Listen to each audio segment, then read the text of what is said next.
Getting to hear directly from studio owners about the real life behind the scenes of running a studio business is always a treat. And I couldn't miss this opportunity to invite one of my incredible Thrive members, Melissa Connolly, onto the podcast today to share her experience in growing her studio. Me Pilates opened in 2019 and things were going fantastically well. Then COVID hit. But that didn't stop Melissa. Her studio continued to grow despite all of the chaos. So listen in today and find out exactly what it takes to grow a successful studio business. Well, hi there, I'm Seran Glanfield. I'm a business and marketing strategist just for boutique fitness studio owners like you. If you're ready to be inspired and make a bigger impact, you're in the right place. All you need are a few key strategies, the right mindset, and some support along the way. Join me as I share the real life insights that will help you grow a sustainable and profitable studio. This is the Pilates Business Podcast. Welcome back to the Pilates Business Podcast. I'm Seran. Thank you so much for joining me again today. And I'm really thrilled because I am joined today by Melissa Connolly, who is an incredible member of my Thrive group coaching program. Now, Melissa was certified to teach Pilates many years ago in 1998. So one of the longest standing teachers I know of in the industry. She's been teaching for a long, long time. And she is also a teacher trainer for Balanced Body Pilates and has been on Pilates Anytime since day one. Now, Melissa worked in quite a few different studios before opening her very own studio, get this, in March of 2019, just one year almost to the day to when COVID shut everything down. But since then, since opening her studio in 2019, she has grown it to having full classes, a full schedule, running a teacher training program, and hiring multiple additional teachers into the studio as well. So COVID didn't stop Melissa. And so we're going to talk a little bit about the ins and outs of building and growing a very successful studio business during perhaps the most exceptionally challenging times today. Welcome, Melissa. I'm really excited you're here. Thank you, Seran. Thank you for having me. It is an honor to be here speaking with you today. Yeah, we've got a lot to dive into. There's a lot of different ways this conversation is going to go, but why don't you start off by talking a little about, when you first opened back in 2019, no one knew then what we know now, right? But what did you envision for your business back then, and how did your business sort of come to being? So my studio is in Maine, and I actually just moved to Maine. So I knew that I wanted to open up a studio, and nobody knew me in Maine. So I had three things that I was looking for. I wanted a studio that was a good drive-by location so people could see it.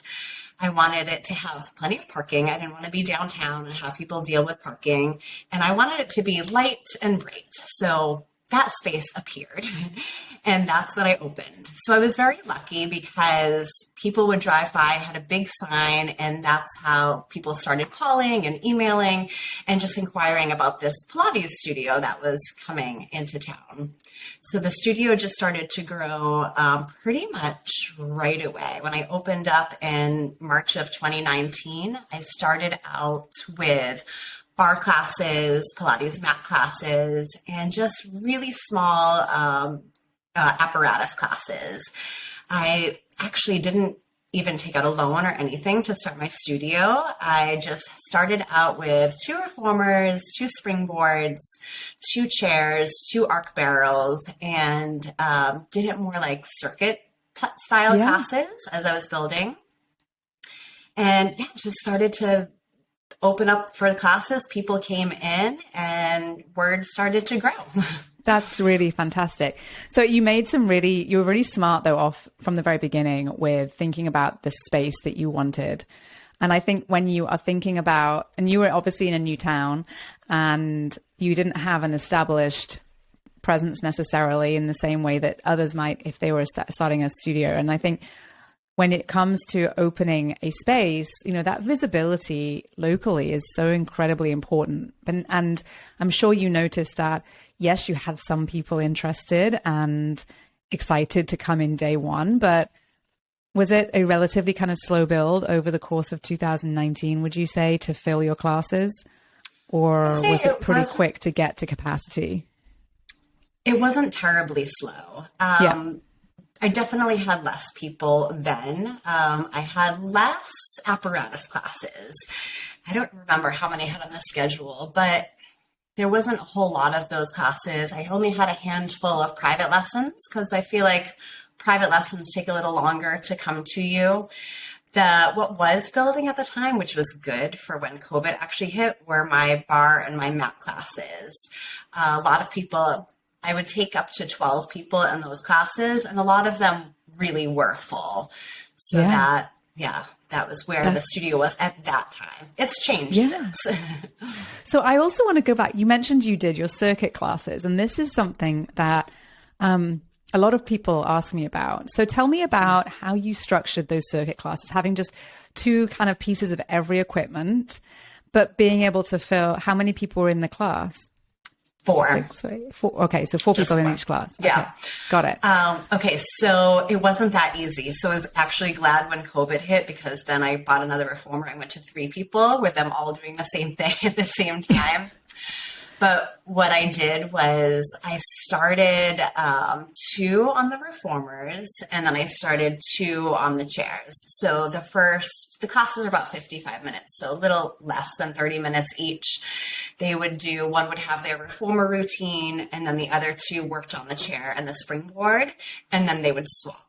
So there was a bit of a learning curve. They had to get to know the exercises. I was bopping back and forth a lot, and my mouth didn't stop for a second. So they loved it because they really got, everything. They did the arcs, they did the springboard, the chair, the reformers. But it was a bit tiring. Yeah, I can imagine. Yeah. And so you no longer offer those classes, or? I don't. Yeah. So you added equipment. Yes.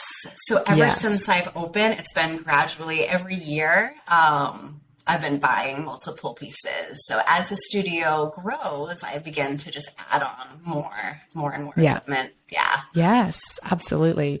So you've been growing. That's really fantastic. And, I'm kind of interested to hear about, when COVID hit in 2020, did you think that was the end? Or did you know that there was more to, that you had legs in this business, and it was going to survive the duration of whatever came down the pipe? Yeah, I did not think it was the end. I was really determined, and I just took that boost of adrenaline, and I immediately went online. And I was lucky that I had so many people that were taking the bar and the mat classes, because I would say probably all of them joined me online. Yeah. Maybe not all, but at least 90% joined online. And I went into the studio. So I still had my schedule. It held me just, it gave me sanity to go into the studio. I had taught a morning class at 9:30, an evening class at 5:30, Monday through Friday, and then 2 classes on Saturday morning. And that just really kept me going. And and people were taking those classes. It was either a bar or a mat class every day. And you continued those classes as hybrids until, are you still running some of them as hybrids classes? Yes.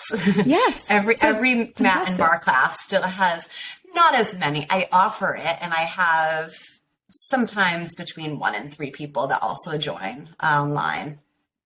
That's fantastic. And I think, it really is interesting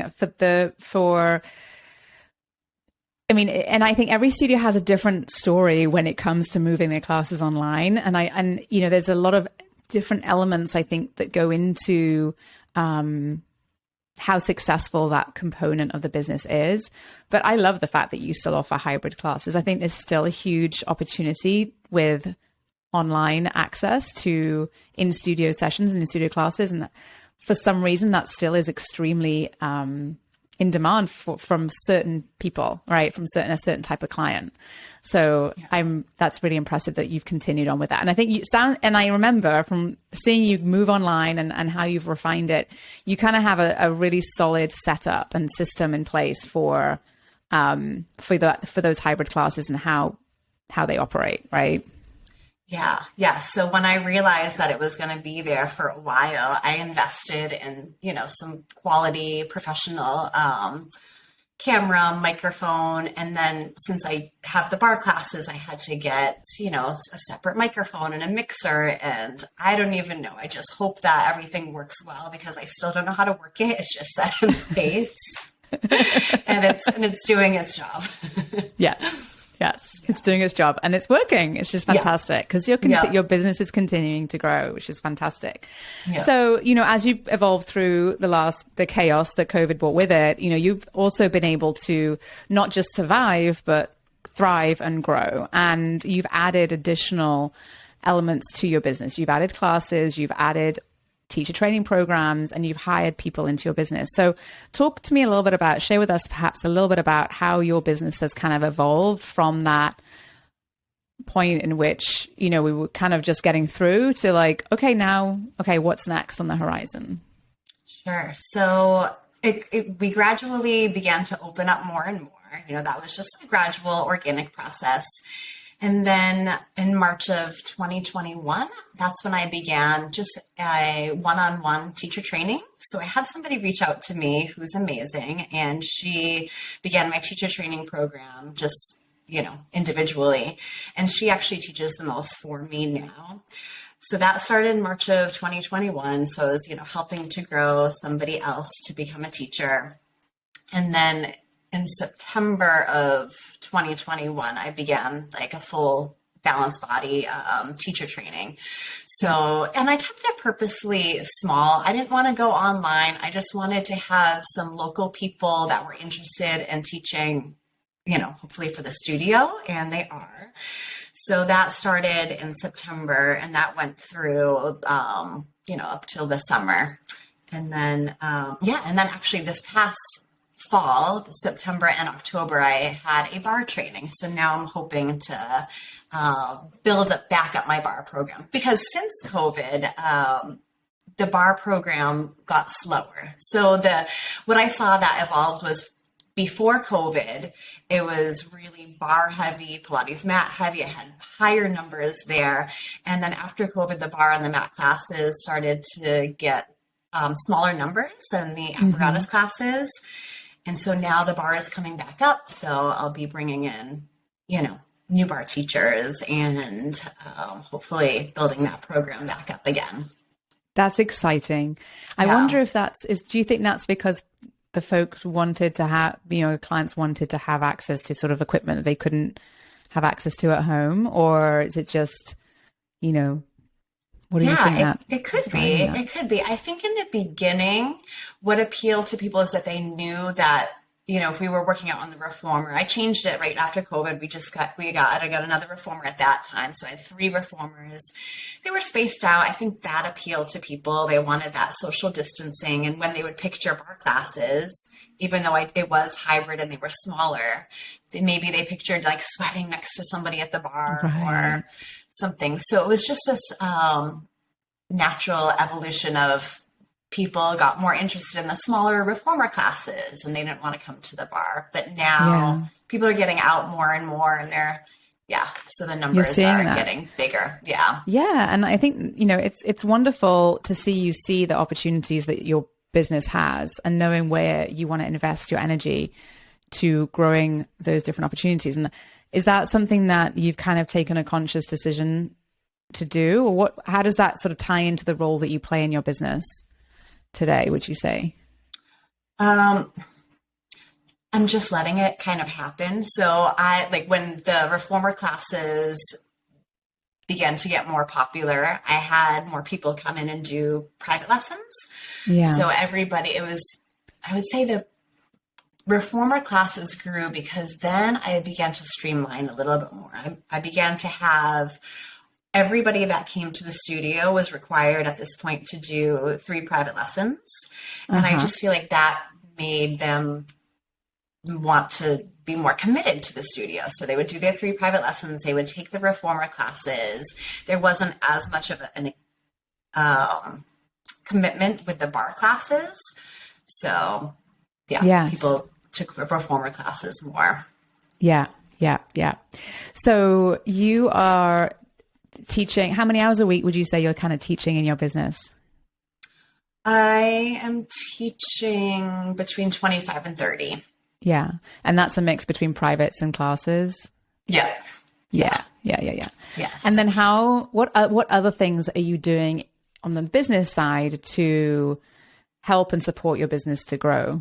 What other what do you see as your kind of key activities that you undertake each week or each month?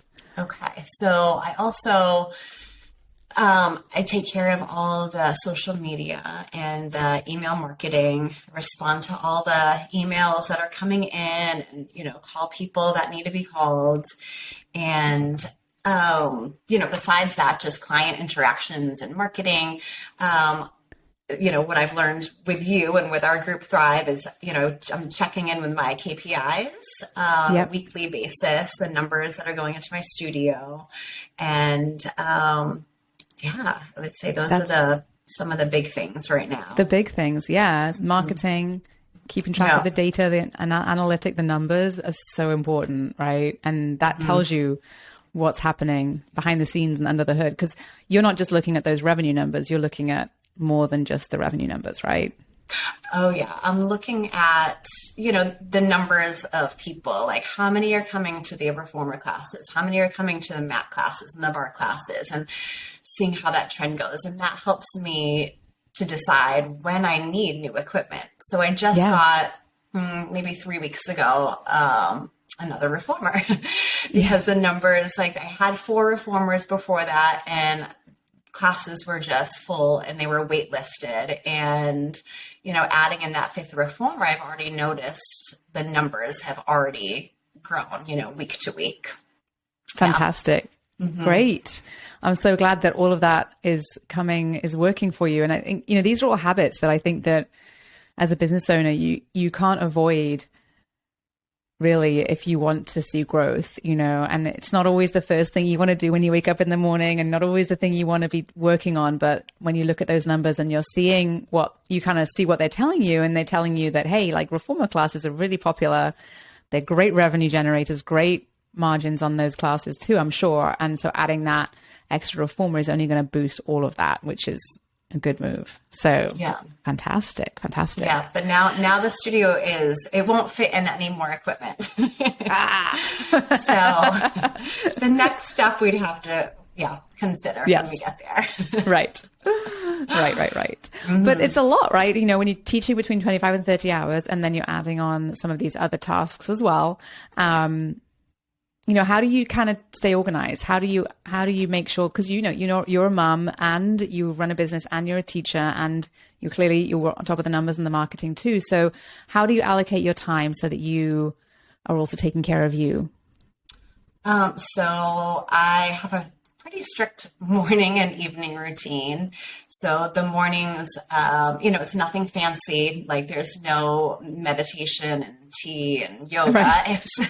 It's get up, get my first child off and ready for school, get the second one off and ready for school, then get myself ready, clean the house, and then I start. But it's a pretty set routine that I have to have at home.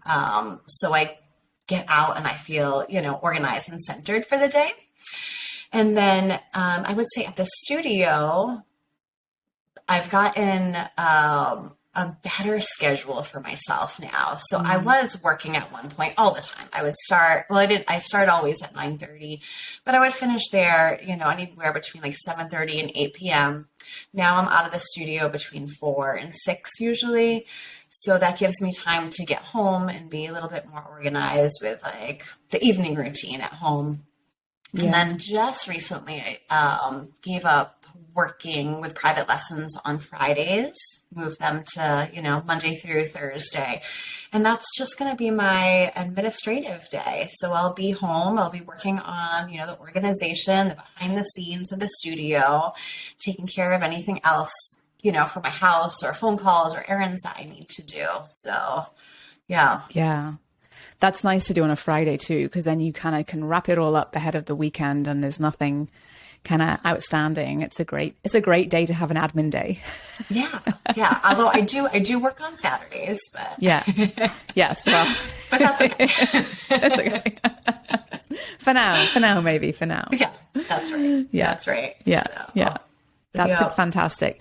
I think that it's, it's everyone has to find their rhythm for when is good for them to do the things they need to do. And some people find that they work better in mornings or evenings or what have you. And I don't think there's like a right way to do it, but I do think that, and I don't think that there's like that. I always think that we talk about this work-life balance thing and tell me what you think, but it's kind of like this, it's not set in stone. Like it's called balance. Like if you're balancing, it's not like a static thing. It's like quite dynamic. So one week to the next week is like, can be quite different. It's always different. Yeah. And it's not always easy just because I have my, like I say, my strict morning routine.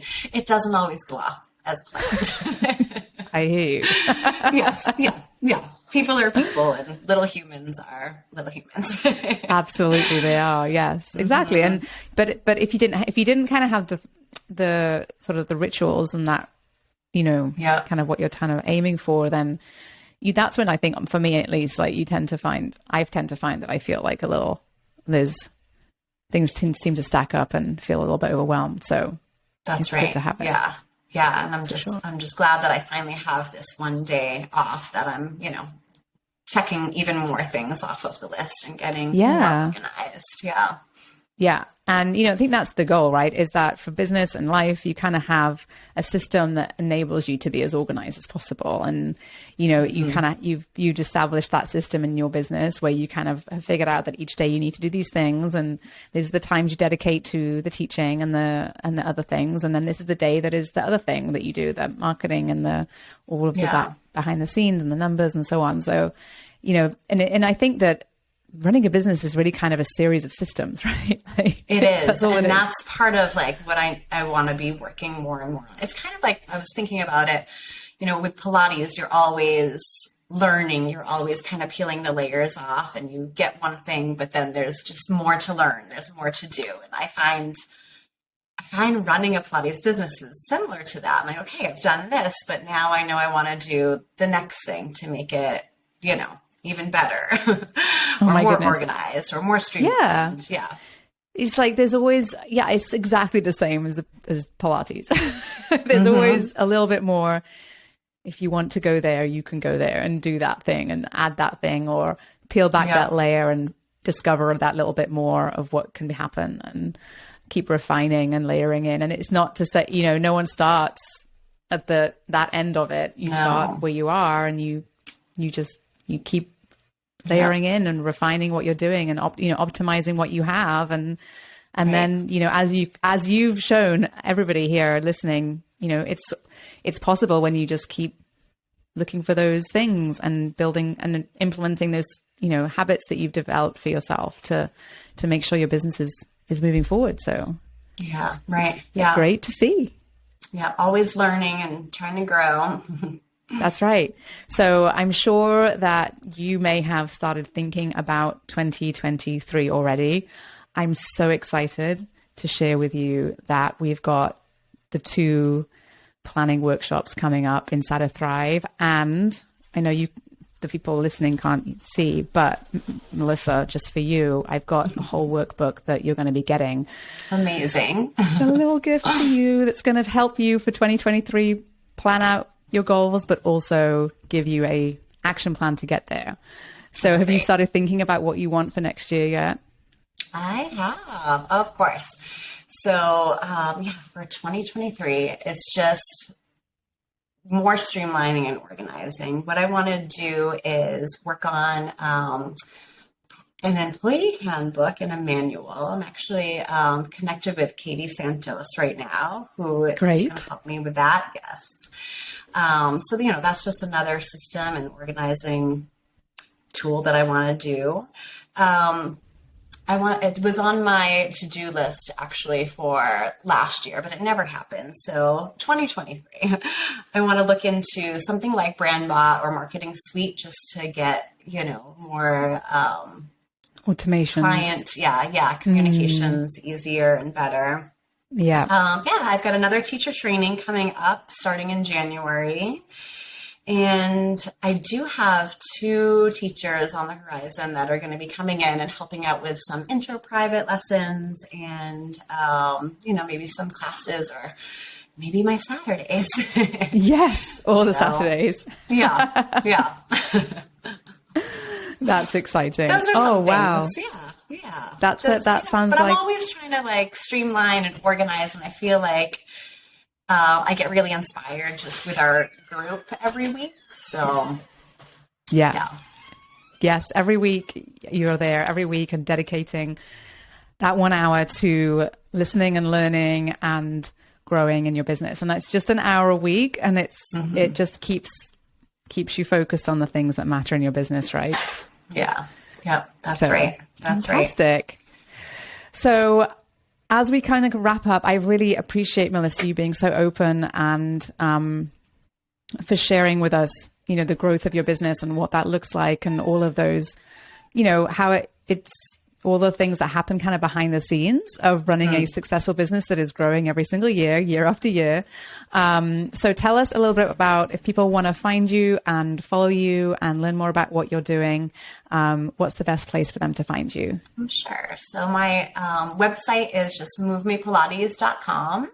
And then my Instagram is moveme_Pilates. I think I'm just checking. moveme_Pilates. Fantastic. And I'm going to connect to all of that in the show notes as well. And I really encourage you to go and check out what Melissa's doing and see what's possible for, you as if you're a studio owner and you have a similar kind of business to Melissa, you can see what's possible behind the scenes when you kind of follow, if you see her social media, what she's doing. She's super smart on social media with what she's sharing and how she's connecting with her clients over there. And I really encourage you to go and check out all the things because Melissa has truly has really taken big strides and it's been a real, I'd say your growth every single month and every single year is you're taking big strides all the time and always looking for where there's opportunity for refining what you're already doing and optimizing what you already have. And I think that really is, that's showing in everything that you're doing. So, huge congratulations to you, Melissa. Thank you, Seran. Well done. And thank you for inspiring everyone with what you do and being an incredible and generous part of our Thrive group as well. It's really fantastic to see you every week. Thank you. Yes, it's always fantastic to see you every week too. All right. Well, thank you guys for listening in to the Pilates Business Podcast. I hope this is helpful to you. I think that hearing from a fellow studio owner about what really goes on behind the scenes is invaluable. And so if you're loving what you're hearing, I'd be super appreciative if you could go to wherever you're listening to this, take a quick minute and leave a quick review. It would be so wonderful for me to hear what you're thinking and what's happening in your business. So that's the best place for you to do that. And then it also means that this podcast reaches more people in our community so that more teachers and studio owners just like you get access to support and encouragement that is so incredibly needed in our industry. So thank you so much.